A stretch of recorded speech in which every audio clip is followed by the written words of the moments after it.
engineering. Jadi engineering kita di dalam internasional kita kenal dengan APET, the Accreditation Board for Engineering and Technology. Jadi beberapa akreditasi bisa menggunakan dari sistem APET. Yang dimaksud dengan engineering atau teknik apa kok? Teknik itu ada banyak sekali ya nanti ya. Ada teknik fisika, teknik nuklir, teknik kimia, teknik industri. Nah, terus kemudian teknik geologi, geodesi, gitu ya, arsitektur, perencanaan wilayah kota. Nah, sebenarnya mereka itu apa? Engineering itu apa? Jadi didefinisikan bahwa engineering adalah sebuah profesi atau pekerjaan di mana mengaplikasikan matematika dan natural science. Natural science berarti ilmu alam ya, ilmu alam yang diperoleh dari hasil pembelajaran, berarti pembelajaran di kuliah.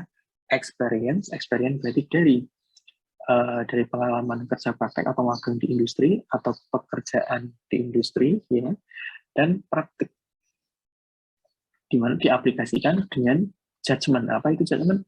Judgment adalah ini ya, pertimbangan, keputusan berdasarkan pertimbangan gitu ya, untuk mendevelop ways atau untuk mengembangkan cara-cara bagaimana mengutilisasi supaya ekonomis, kemudian material bahan dan gaya-gaya dan untuk kemanfaatannya dibantu oleh manusia. Jadi pada prinsipnya bahwa engineering itu profesi yang mengaplikasikan ilmu alam dan matematika kemudian untuk memperoleh atau mengembangkan cara-cara supaya dapat apa yang bisa membantu useful tuh, yang berguna bagi.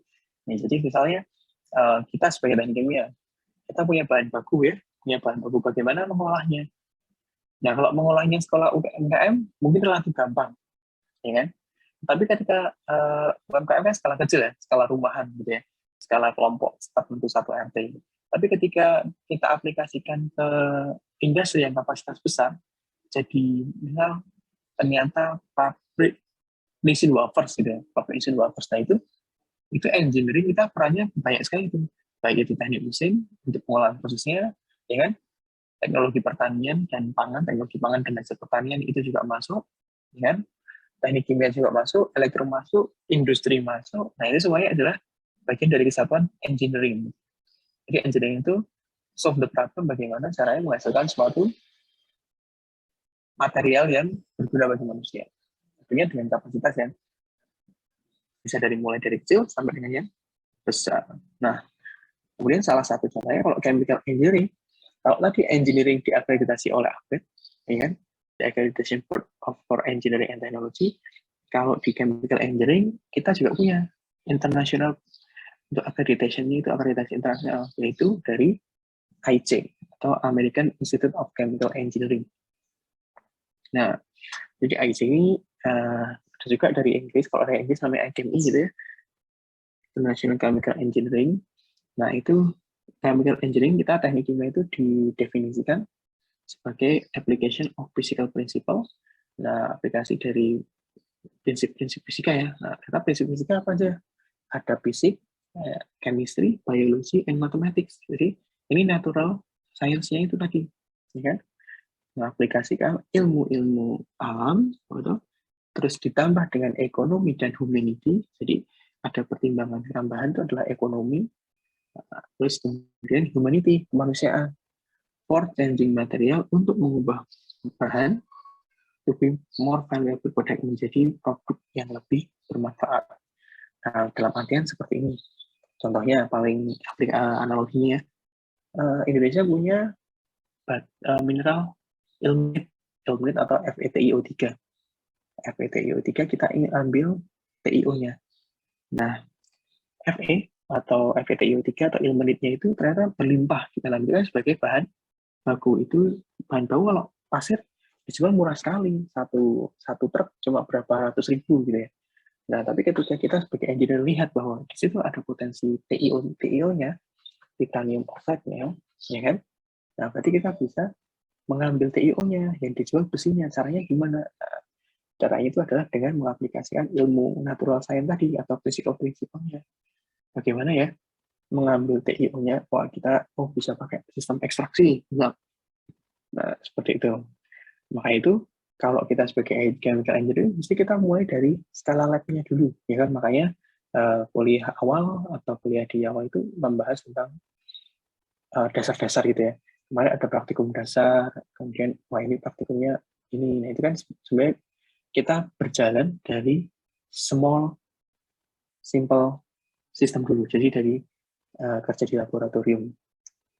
Nah dari kerja di laboratorium, dari yang cuma skala meja ini, meja praktikum, ini meja praktikum. Nah kemudian menggunakan alat-alat yang kecil, masih pakai elemennya, tapi ketika diaplikasikan di industri yang ini, contoh-contoh industri ya, nah industri pengolahan minyak dan gas ini, bagaimana caranya? Apakah juga tetap pakai elemen gitu? Nah, enggak kan? Ya, pakai elemen. Nah, ini pakai ilmu apa? Nah, ini adalah kita pakai ke ilmu perancangan. Jadi ada ilmu perancangan yang di mana? Wah, ilmu perancangan itu banyak nanti inputannya. Jadi teman-teman harus menguasai di sini neraca massa dulu, neraca panas, ya penukar panas, proses kimia, itu kan harus dipelajari sebagai konsep fundamentalnya dulu, baru nanti kita ke perancangan. Oke, sampai sini ada pertanyaan nggak? Maaf Pak, bukan pertanyaan, tapi izin memberitahu. Michelle Holil Karjo baru masuk Pak. Oke, Michelle baru masuk, saya tambah dulu. Oke, karena jadi udah nggak ada ya, karena udah jam 8 lebih 2 menit ya, saya submit. Berarti atas nama Nabila, Hermon Manda, Ferdi, dan Fauzia, saya anggap sebagai alpha ya. Nggak ada respon dari ini, mereka, Angelica? Belum ada Pak. Oh, oke, saya simpan ya. Oke.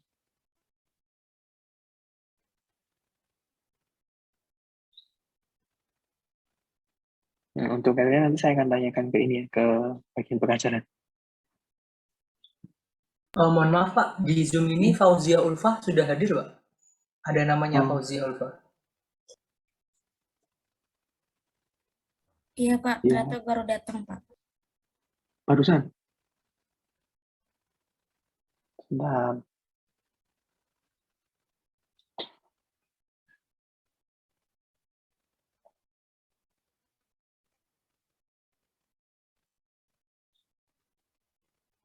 Oh iya, baru datang ya?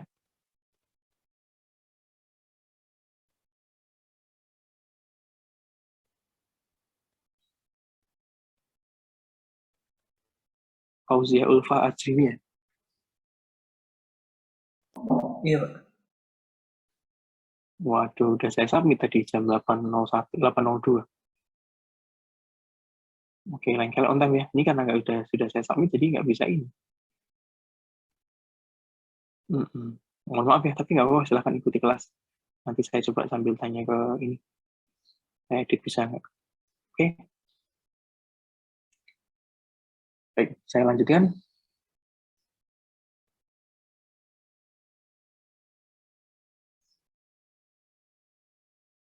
Oke, next. Nih, jadi bidang kita sebagai teknik kimia itu apa? Jadi kalau teman-teman di bekerja ya, bekerja sebagai seorang engineer, terutama untuk chemical engineering, itu kita mulai dari fundamental dan exploratory research. Jadi kita mulai dari research dasar dan exploratory. Misalkan kita punya mineral ya. Nah, mineralnya itu kita pengen olah jadi apa? Nah, kita mulai dari yang skala laboratorium dulu, kita teliti. Oh, mineral ini kandungannya ini. Ya, oke. Nah, mau diambil, biasanya mineral itu kan banyak komponennya ya. Ada komponen misalnya besi, kemudian titanium, magnesium. Nah, kita pengen ambil yang mana? Valuable untuk kita olah sebagai valuable produknya. Nah, yang sekarang ini sering digencarkan risetnya adalah yang RRE atau rare earth element, ya kan? REE atau REE, rare earth element. Jadi ada beberapa yang logam tanah jarang.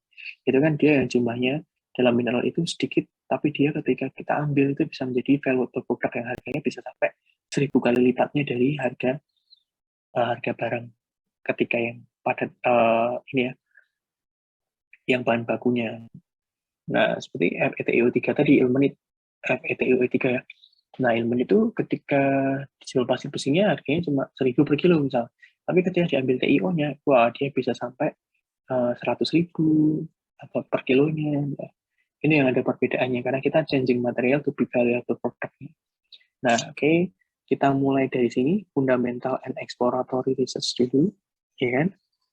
Terus kemudian, setelah ini ke atas gitu ya, fundamental ini kita punya good design. Jadi, judgment awal kita, judgment pertimbangan tadi ya, sebenarnya ternyata ada kan desain quick, karena desain cepat. Jadi cuman hanya ini ya, hanya dokumen biasa gitu ya. Wah, ini dokumen biasa tapi dari good design saja untuk pertimbangan awal. Nah, tapi ketika masuk, selanjutnya adalah proses research. Makanya adalah ada namanya Kementerian Riset dan Teknologi ya, Kemenristek Dikti. Nah, itu adalah mereka yang bertanggung jawab untuk bagaimana mengembangkan research, kemudian aplikasinya nanti ke hilirisasi atau ke teknologi. Jangan hanya main di skala lab, tapi nanti kita akan mulai untuk ke skala pilot. Jadi tahapannya itu ketika kita punya skala lab berhasil, itu tidak bisa langsung ke skala besar yang industri sampai pabrik, itu tidak. Dia harus melewati namanya tengah-tengahnya itu adalah pilot project. Jadi pilot project ini yang dari proses research ini. Jadi risetnya kita kembangkan dari yang pertamanya di laboratorium, kita kembangkan ke proses research untuk skala namanya skala pilot. Skala pilot itu biasanya 1/10 atau 1/100 dari kapasitas aslinya. Misalkan tahu. Buat tahu itu di lab butuh waktu segini, butuhan segini. Tapi ketika kita mau pabrik pengen tahunya itu kapasitasnya 1000 potong per hari. Nah, itu nggak mungkin manual semua itu. Wah, itu bisa manusianya butuh banyak, ya kan? Makanya dibantu dengan mesin. Nah, itu sebelum ke situ, sebelum ke mesin, kita masuk ke unit pilot dulu. Oh, yang kapasitasnya itu kita buat kecil dulu. Makanya dikenal namanya prototype. Oke. Nah, setelah itu kita akan masuk ke proses development. Jadi ketika sudah punya unit pilot ya, seperti kita punya ini, pertamanya kita punya lab, ya kan? Laboratorium, ya. Kemudian kita masuk ke sini sebelum ke pabrik, ya kan? Kita harus buat di sini adalah pilot.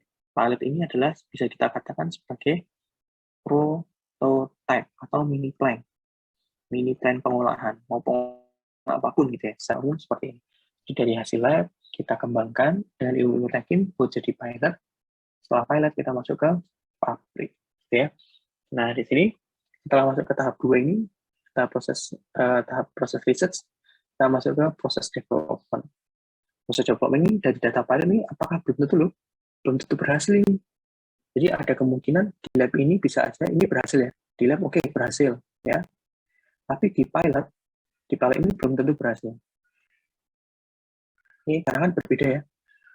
Jadi gini, kalian kalau awal-awal pakai gelas kaca gitu ya, pakai aluminium, tapi ketika pakai alat yang stainless steel gitu ya, itu belum tentu berhasil gitu ya. Hasilnya akan beda. Makanya di sini, setelah di sini oke, berhasil ya. Berhasil, berarti dia masuk ke pabrik. Pabrik ini berarti dia harus melalui detail desain dulu. Oke, jadi quick design kira-kira ketemu, oh saya butuh alat ini nih buat riset ini. Nah, terus berhasil masuk ke unit pilot, ketemu dokumen namanya preliminary design untuk pilot ini berarti perancangannya berapa.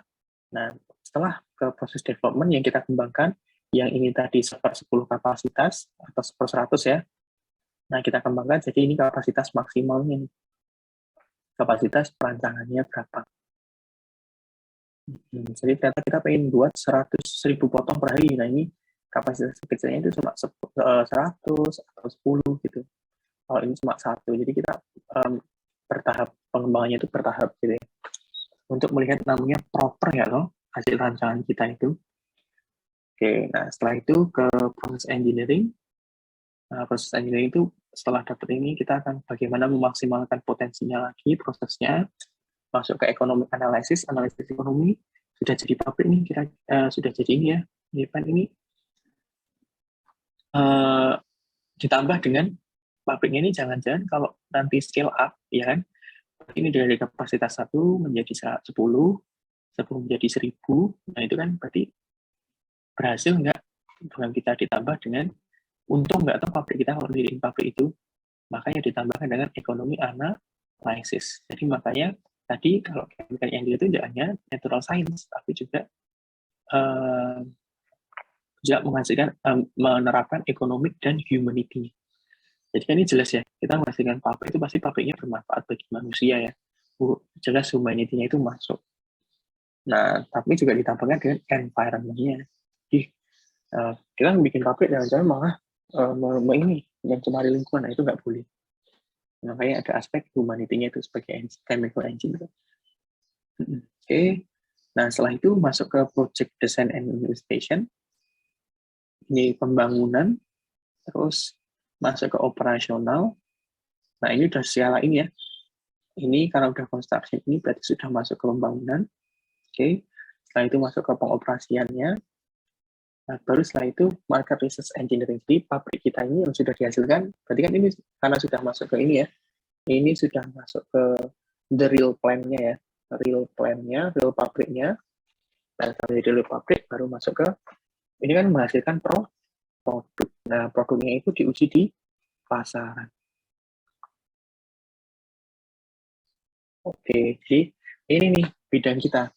Nah, nanti teman-teman semua mau masuk di mana? Di bagian ini masih dalam tahap fundamental atau joint project bersama dosen Stenas untuk kemana? Sudah sampai mana? Proses riset atau proses development, detail design? Perancangan masih mana? Nah, semakin ke atas ini berarti tantangannya semakin besar ya.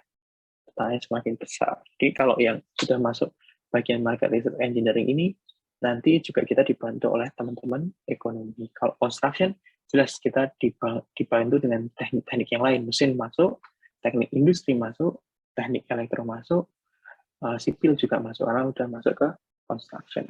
Jadi ini melibatkan kontraktor. Nah, itu. Ada pertanyaan sampai sini?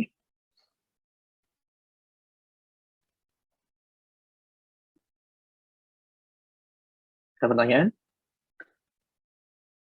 Alira Hasna? Jika nggak ada, Alira ada pertanyaan?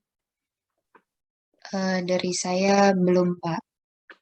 Oke, kalau belum ada, saya lanjutkan. Kalau ada pertanyaan, silahkan langsung tanya saja ya.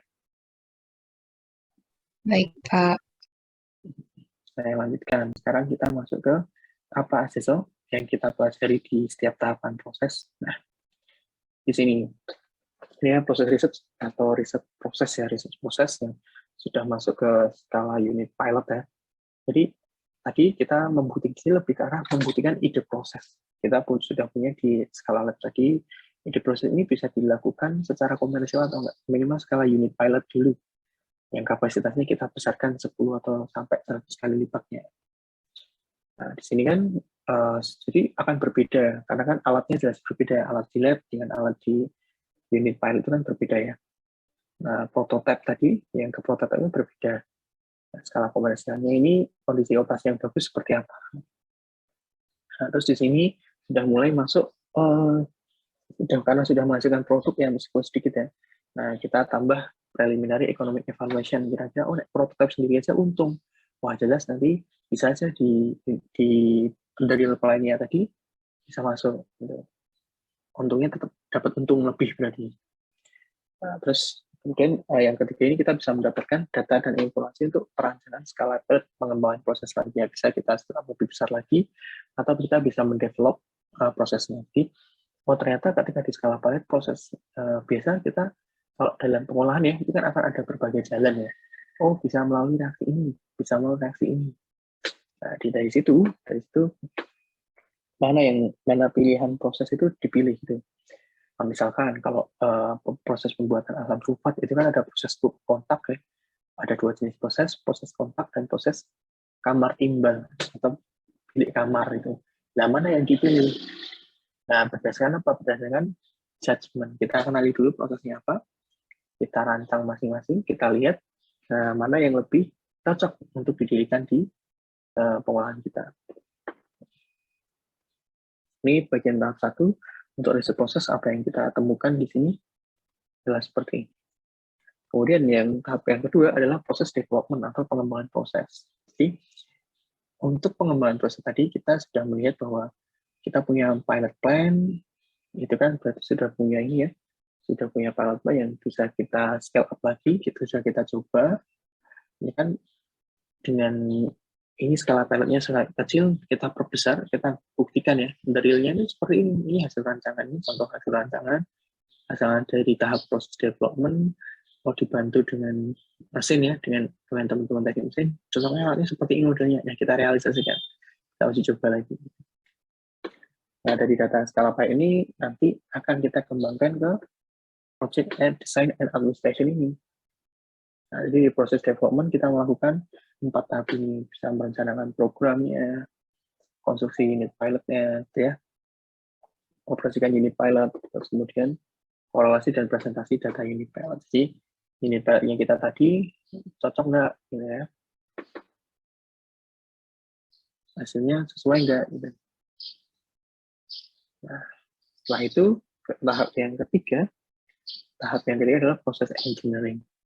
Nah, proses engineering tadi outputnya adalah detail design. Jadi proses pilotnya kita sudah berhasil, bagaimana kita ke rekayasa proses untuk yang skala the real pilot. The real plan-nya. Kita perbesar lagi pilot karena laboratorium berhasil, pilot berhasil, kemudian kita ke yang the real pilot, the real plan-nya. Nah, jelas di sini karena akan melibatkan skala yang besar, berarti membutuhkan detail yang sangat banyak. Di alatnya itu untuk mendukung tidak hanya alat proses, tapi juga utilitas.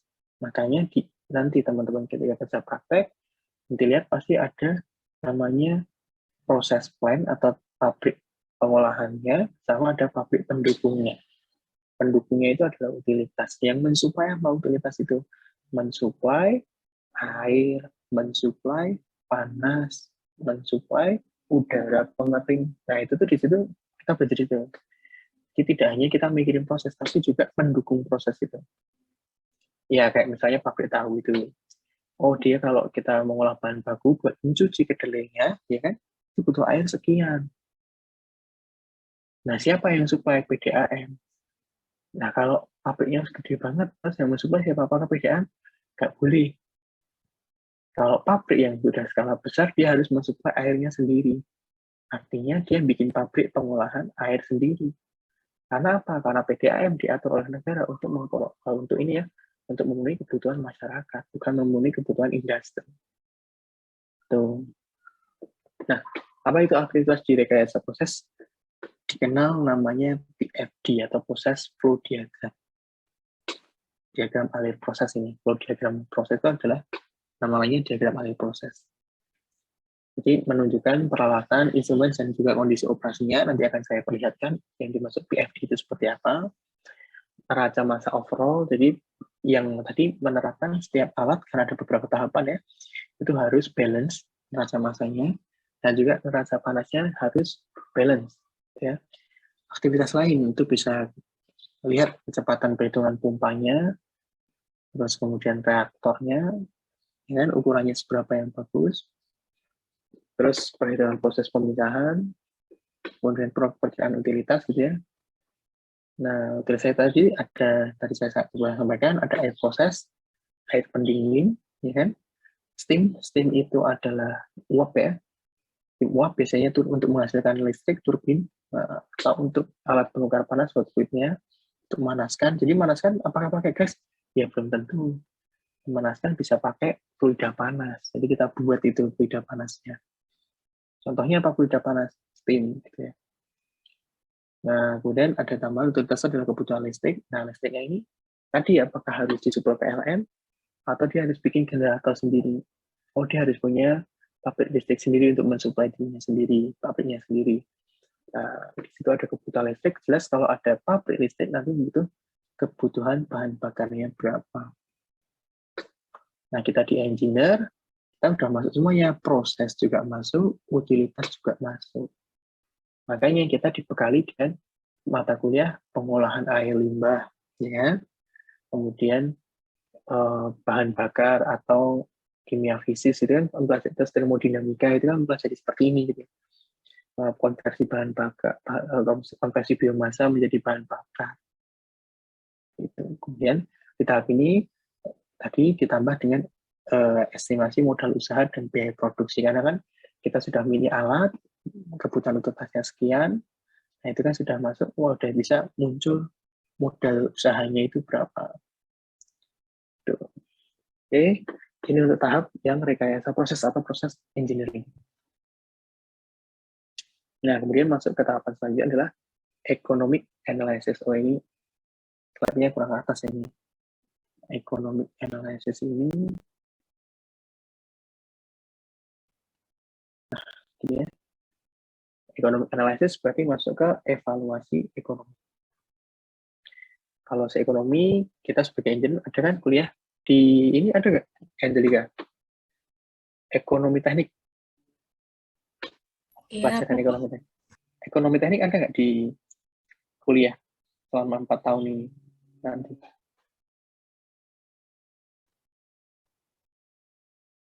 Ada nggak di kurikulum kalian? Sepertinya ada Pak, tapi di semester akhir. Iya, Semester Pak. akhir ya? Di semester atas, Pak. Nah, benar. Nanti biasanya di semester 7 itu masuk ke analisis ekonomi. Jadi dari tahapan ini, berarti ekonomi analisis itu sudah masuk ke tahap keempat ini. Tahap keempat, bagaimana kita melihat pabrik kita ini, pabrik yang kita rancang, itu pengolahan yang kita rancang ini, ekonominya bagus atau enggak. Nah, apa toh parameter ekonomi yang bagus itu? Kok bisa kita sudah mempunyai pabrik pengolahan ini, pabrik nuklir ini kok bisa ya, ekonominya itu dari mana? Nah, itu mereka kok bisa berdiri sustain. Kalau bisa berdiri dan sustain karena analisis ekonominya masih layak. Kalau sudah tutup, berarti dia sudah melewati batas kelayakan itu. Gitu. Di analisis ekonomi nanti di semester 7 kalian bisa belajar pabrik dikatakan bisa layak beroperasi itu ketika kapan? Parameternya apa?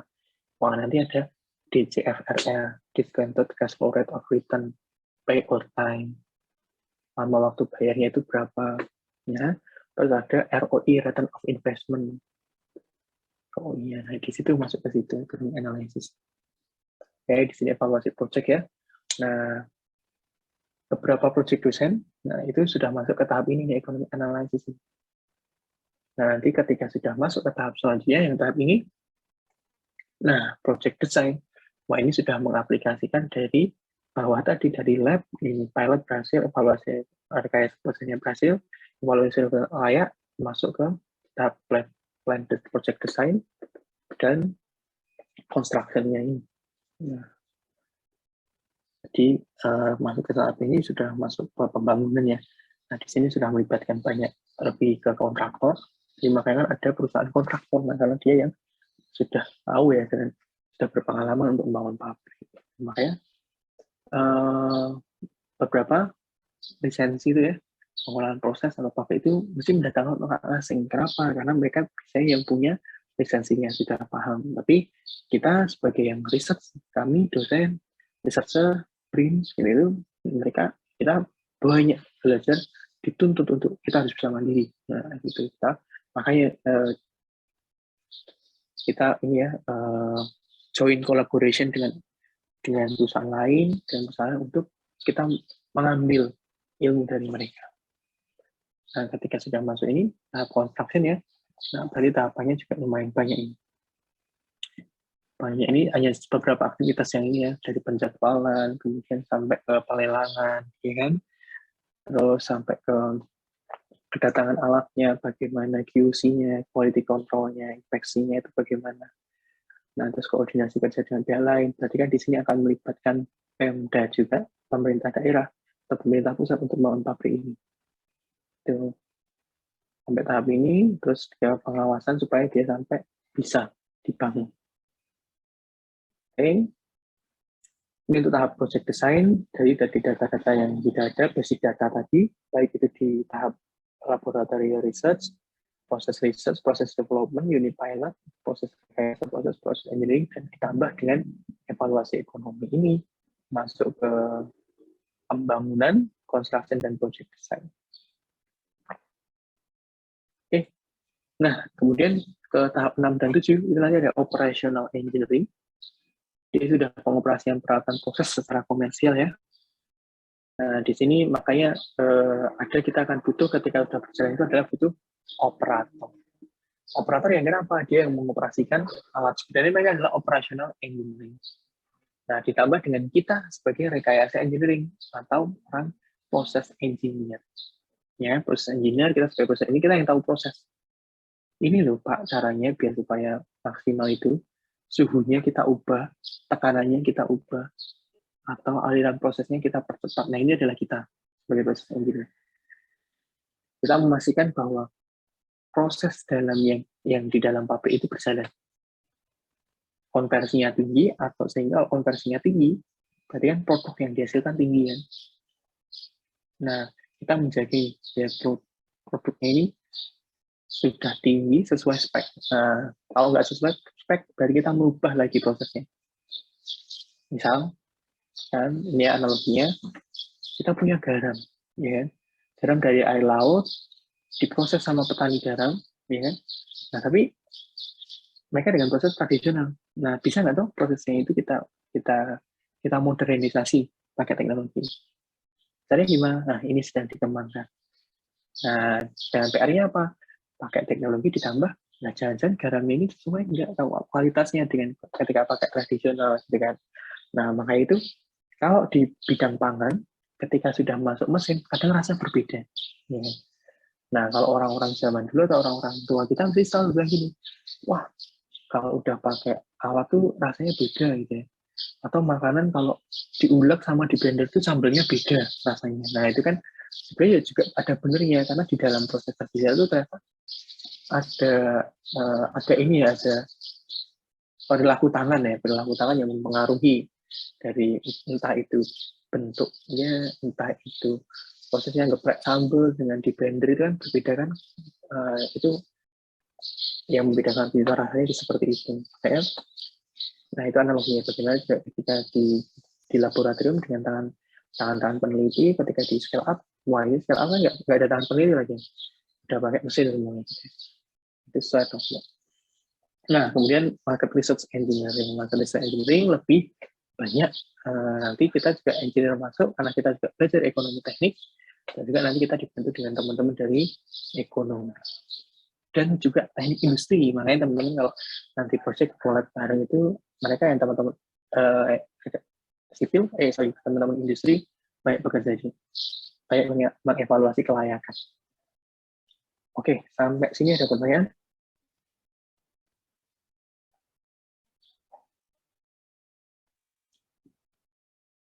Ada pertanyaan? Belum ada, Pak. Belum ada. Ini ada nyatet ya ini? Sepertinya iya, Pak. Oke, baik. Kalau udah nyatet berarti materi nggak usah saya bagikan. Gitu. Oke, next. Nah, ini apa yang kita lakukan sebagai chemical engineer? Masih apa tuh yang kita lakukan ini? Tadi ada istilahnya itu from potato chips to micro chips. Jadi dari yang ini hanya istilah ya. Nah, dari yang kita dari bahan baku menjadi sesuatu yang bahkan alat yang mikro tapi mempunyai nilai jual yang tinggi. Ya, seperti tadi, mineral dari batuan seperti itu diambil REE-nya, rare earth metalnya, kemudian kita diambil dijual lebih mahal tuh harganya rare earth element. Ya kan? Meskipun dikit kandungannya cuma berapa miligram, malah diambil aja bisa ini ya, bisa di recovery bisa tinggi, nanti jual lebih mahal lagi ya. Itu adalah yang di research oleh teman-teman di mineral. Maka dari itu bidang kita itu kan sangat luas, karena kan setiap pabrik pengolahan itu pasti ada pengolahan prosesnya, mengolah bahan baku menjadi suatu produk. Nah, di mana? Ya, di pabrik kimia kita bisa, di pabrik pengolahan air kita bisa, di pabrik pengolahan limbah lingkungan juga bisa, ya kan? Nah, karena kan lingkungan limbah juga kita olah, itu ada pengolahan.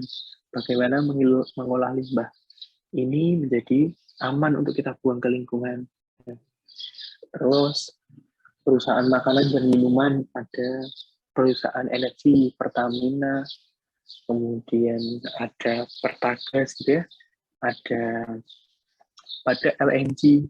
Nah, itu kita masuk di bagian education juga bisa. Makanya ada SMK ini ya, SMK Teknik Kimia, Budaya Teknik Kimia. Ya, terus dosen-dosen ini adalah bidang kita juga. Teknik Kimia, terus ada perusahaan farmaseutical atau itu ke farmasi gitu ya. Perusahaan-perusahaan penghasil obat ya kan jelas mengolah obat gitu. Nah, dia mainnya lebih ke organik, bahan organiknya. Terus ada bioteknologi biotek, berarti melibatkan mikrobia untuk membantu mengolah. Itu orang-orang bioteknologi. Bidang material, bahan-bahannya, ada perusahaan plastik, PVC, kalong, gitu kan. Perusahaan penghasil baja, itu kan ada di Cilegon itu. Nah, terus konstruksi, jadi ini sebagai orang-orang construction, orang-orang ini ya, tadi kita sebutnya sebagai EPC, Engineering Programming Construction, jadi mereka lebih ke konsultan. Kemudian IT kita juga bisa masuk. Kenapa? Setelah itu juga kita dilatih ini, kita sebagai chemical engineering kita latih logika kita. Dan juga yang baru ini startup tuh kita juga bisa masuk. Kenapa? Kok ada tuh kita ketemu sama teman-teman alumni teknik kimia kerjanya di mana? Misal di Tokopedia atau di Blik, kok kenapa bisa masuk di situ? Loh, kita yang bisa masuk, perbankan bisa masuk. Kenapa? Logika kita sudah masuk. Ekonomi kita belajar ekonomi teknik juga, justru itu yang diajari sama teman-teman ekonomi. Kalau teman ekonomi kita nggak mempelajari proses, teman-teman teknik kimia ini mempelajari proses. Logikanya lebih jalan dengan harapannya. Nah, dari situ, wah, kita juga bisa masuk ke sektor perbankan dan juga keuangan gitu. Nah, startup seperti Tokopedia itu juga bisa masuk. Saya punya teman angkatan saya yang bekerja sebagai MT di Tokopedia, padahal dia basicnya teknik kimia. Ternyata bisa masuk. Kenapa? Logika kita dilatih. Jadi melalui mata kuliah yang ada kurikulum di Politeknik Nuclear ini juga kita latih itu logika itu berjalan supaya kita sistematis. Perbankan itu suka banget yang sistematis tuh. Nah, terus kalau misal teman-teman yang passionnya punya ide-ide yang brilian atau ide-ide yang out of the box gitu ya, bisa tuh teman-teman dikembangkan dengan. Wah, itu sebenarnya adalah ide-ide adalah rekayasa proses gitu. Ya kan? Wah, punya temen dari ide crazy yang gila, ide gila gitu. Aku pengen ngambil ini, ternyata bisa nggak? Bisa. Kalau kita kuat dengan fundamental. Ini adalah yang kita lakukan sebagai chemical engineer. Nah, ini tema dari suatu pabrik kimia pada umumnya adalah sebagai berikut. Pabrik, kita punya bahan baku tadi menjadi produk atau valuable material. Dari yang bahan baku harganya murah menjadi produk yang nilai jualnya tinggi. Oke. Dari situ tahapannya apa? Bisa dibagi menjadi, saya katakan sebagai 3 unit utama. Nah, pada ini di gambar ini ya, unit pertama ini adalah persiapan bahan baku, ya kan? Persiapan bahan baku. Kemudian unit proses, ini kita masuk sebagai unit reaksi atau proses. Yang separation and purification ini adalah kita sebut sebagai unit persiapan bahan baku, yang di bagian ini disebut sebagai unit purifikasi atau pemisahan, lebih ke pemisahan saja ya, pemisahan, karena kalau purifikasi unit pemisahan. Nah, di unit pemisahan. Kalau pemisahan itu, apa bedanya pemisahan dan purifikasi? Pemisahan itu adalah memisahkan kuantiti yang besar. Misalkan masih kandungannya air 50%, bahan padat 50%.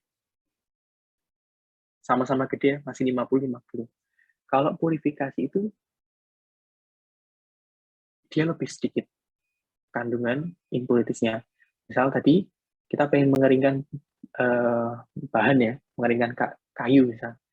Dia pertamanya 50%, 50%, 50% air, 50% padatan kayunya. Tapi kalau unit itu masuk ke unit separasi dulu. Setelah itu ke purifikasi, pemurnian. Nah, berarti air yang masuk itu cuma tinggal 5%.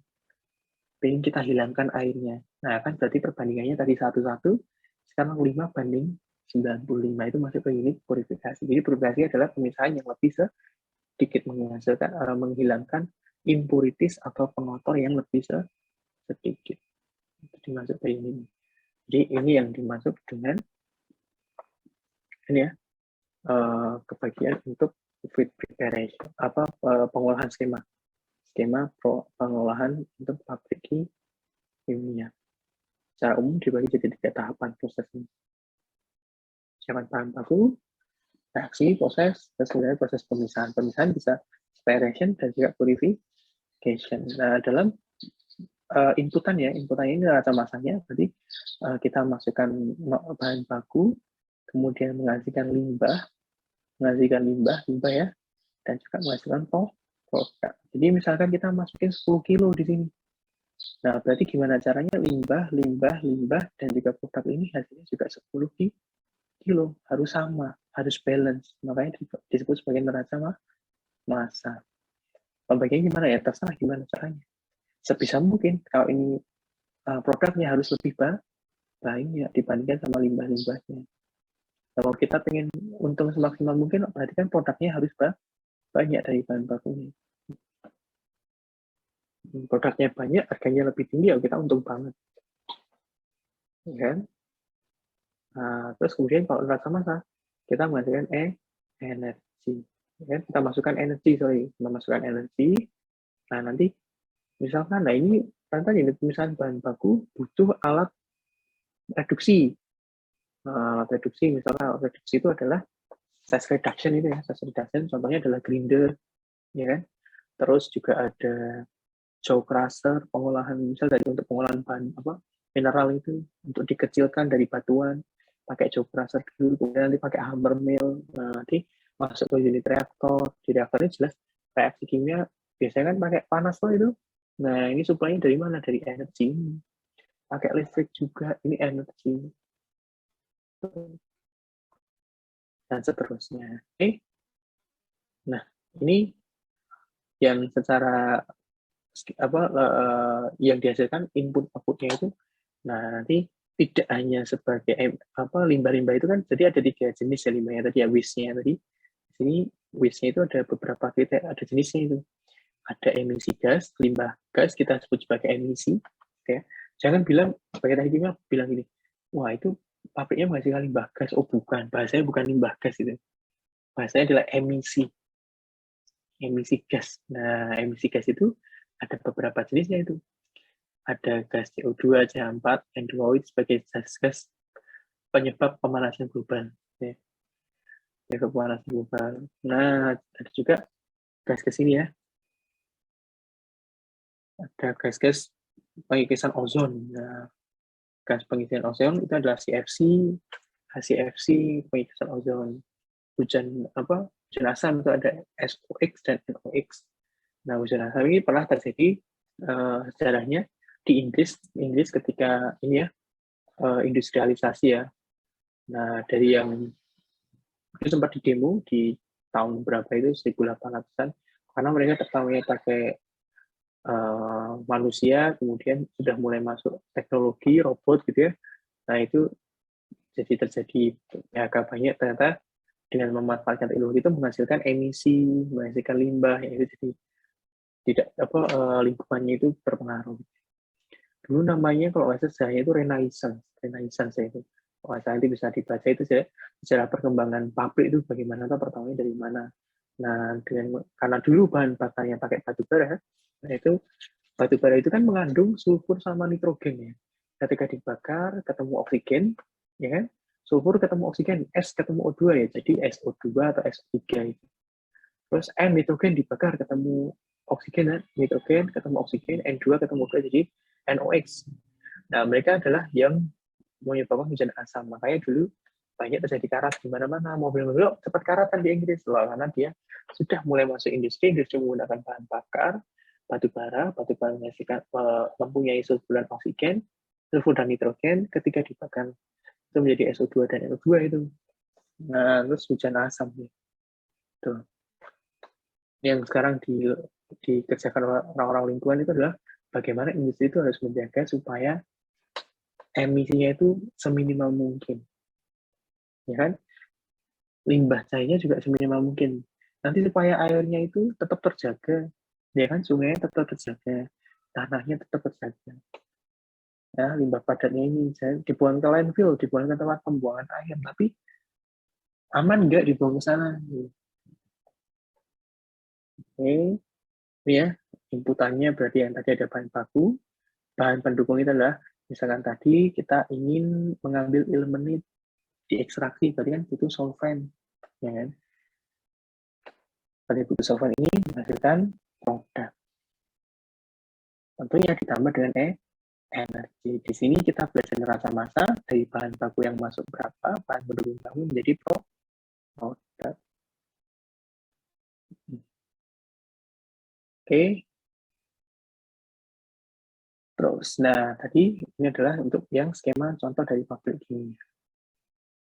Nah, bagaimana itu kita dari proses tadi, proses ini ya, proses untuk tahapan fundamental exploratory research sampai ke market research engineering, kita butuh apa? Caranya biar sampai segini itu berarti butuh apa? Kita membutuhkan apa? Bagi seorang teknik kimia, teknik nuklir kimia ini. Nah, kita punya sebagai chemical engineering, sebagai orang yang bekerja untuk proses itu, oke. Nah, kita punya istilahnya adalah chemical engineering tools atau tools-nya teknik kimia. Kita punya apa tuh? Punya amunisi apa tuh? Nah, amunisi adalah kita harus menguasai ini, material balance atau neraca massa. Kemudian energy balance atau neraca energi ini satu dua ini dipelajari di azas teknik kimia. Part 1 untuk neraca massa, part 2 untuk neraca energi. Kemudian kesetimbangan, equilibrium, ya kan? Kesetimbangan itu ada dua, kesetimbangan kimia dan kesetimbangan fisis. Kesetimbangan kimia yang apa? Wah, teman-teman ingat dulu pelajaran kimia SMA, ya kan? Kesetimbangan kimia reaksi A tambah B menjadi C tambah D, gitu ya. Nah, nilai konstanta kesetimbangan K itu adalah produk dipangkatkan koefisien, ya kan? Dibagi dengan reaktan pangkatin koefisien. Itu adalah kesetimbangan kimia. Kalau kesetimbangan fisis atau fase itu adalah fasenya. Misalkan gini, kita menguapkan air, ya kan? Berarti kan air itu menguap terjadi perubahan fase kan? Dari cairan, liquid menjadi gas atau menjadi uap. Nah, kesetimbangan fase itu K-nya adalah berapa tuh rasio yang menjadi uap dibanding cairan mula-mula. Itu adalah kesetimbangan fisis.